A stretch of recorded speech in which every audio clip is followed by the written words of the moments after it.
Who can blame him? For Trump aides, an interview on Fox News is a home game, but an interview with Hannity is a home game where the ref's wearing your jersey. It should be impossible to lose. And yet, while some White House officials had insisted that Mr. Trump was pleased with Mr. Giuliani's performance on Fox News in an interview with Sean Hannity on Wednesday night, two people close to the president painted a different picture. They said that Mr. Trump was displeased with how Mr. Giuliani, a former New York mayor, conducted himself, and that he was also unhappy with Mr. Hannity, a commentator whose advice the president often seeks, in terms of the language he used to describe the payments to Ms. Clifford. I know exactly which language he means. So do you if you watched the interview. Trump must have fallen out of his chair when he watched this. Here's the moment Rudy Giuliani told Sean Hannity that they funneled the $130,000 through a law firm, and the president repaid it. pic.twitter.com/Zhao77 East Carolina.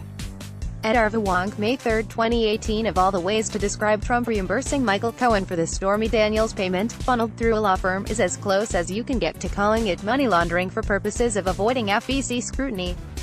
And the weirdest part is that it was Hannity who framed it that way.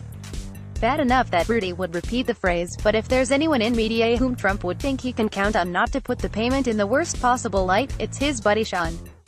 This isn't just a friendly journalist, remember. This is one of Michael Cohen's other clients, a man who, basically has a desk in the West Wing. Trump and Hannity usually speak several times a week, according to people familiar with their relationship. The Fox News host, whose show averages more than 3 million viewers daily, is one of the few people who gets patched immediately to Trump. The two men review news stories and aspects of Hannity's show, and occasionally debate specifics about whatever the president is considering typing out on Twitter. There have also been times when Trump has assessed the merits of various White House aides with Hannity. Advisors, at times, refer to Hannity as the shadow chief of staff, rivaling White House Chief of Staff John F. Kelly in terms of influence. Whenever Trump is irritated by his staff, he turns to outside allies, and Hannity is usually atop the call list.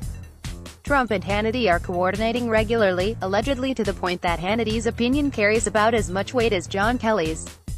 Certainly more nowadays, yet to all appearances there was no advance warning to him from Trump or Rudy that a big admission about reimbursing Cohen was about to be made. Hannity seemed caught so completely off guard by it that the funneling comment came out spontaneously, as if he was thinking out loud and trying to get a handle on the arrangement Giuliani had just described to him. I don't mean to imply that he did something wrong in not coordinating with Rudy about it beforehand. It's basic good journalism not to rehearse cue. But Trump doesn't expect journalism on Hannity's show, certainly not when he's quizzing one of the president's lawyers about a fraud legal matter. He expects PR. This was terrible PR. It's bad enough, he must think that his actual chief of staff is undermining him. Now the shadow chief of staff is too? Trump being mad at Rudy and Hannity isn't the main angle of the NYT story linked above, though. This is, President Trump knew about a six-figure payment that Michael D.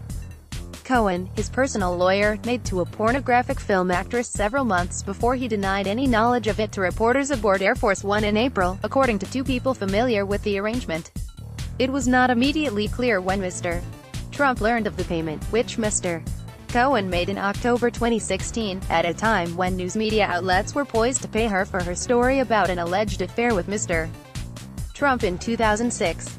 But three people close to the matter said that Mr. Trump knew that Mr. Cohen had succeeded in keeping the allegations from becoming public at the time the president denied it. Catching Trump in a lie that he told the public is nice and all, but no one blinks at this point. The important question is when he first found out about the payment to Daniels.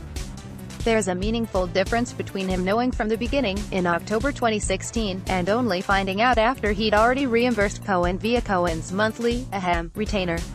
If POTUS didn't find out until after, he could argue to the FEC that he never intended to mislead them about the payment. How could he? He didn't know a payment had been made until long after the fact. Blame that shady Michael Cohen instead for paying off Daniels and not telling him, a practice both illegal, because it amounted to an illegal loan to Trump's campaign, and unethical, because he didn't keep his client informed of business he was conducting on his behalf. If Trump knew about the payment from the beginning, though, hoo boy. Times reporters are probably investigating that at this very moment, although only Cohen may know the full truth.